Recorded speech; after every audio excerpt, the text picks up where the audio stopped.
For almost all of his decade-long career, The Weeknd has been finding ever more ornate ways to duck the spotlight, becoming immeasurably famous and popular while maintaining a cool, skeptical and effective remove from the harsh, sometimes goofy spotlight of fame.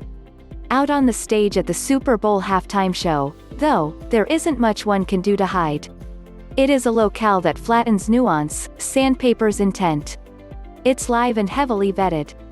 For someone whose songs often dive deep into traumatic and provocative subject matter, but gleam so brightly and convincingly that it's easy to miss the brittle soul within, it is an unlikely, almost vulnerable place to find yourself. Which probably explains why, at Super Bowl 55 at Raymond James Stadium in Tampa, Florida, The Weeknd rejiggered the terms of the performance. What would ordinarily be a hyperchoreographed spectacle with countless moving parts was instead something more focused and, at times, unnervingly intimate. Even though his music tends toward the maximalist, The Weeknd found several ways to make the performance appear small, a kind of secret whispered in front of an audience that tops 100 million. In a performance clearly designed for at-home consumption, he focused intently on the cameras. Behind him was a band and a choir interspersed among a neon cityscape, and often he was surrounded by dancers, their faces bandaged, in keeping with the fame-skeptic iconography of his recent music videos, but often, The Weeknd stood alone. His eye contact was intense. When he danced, he mostly did so in isolation.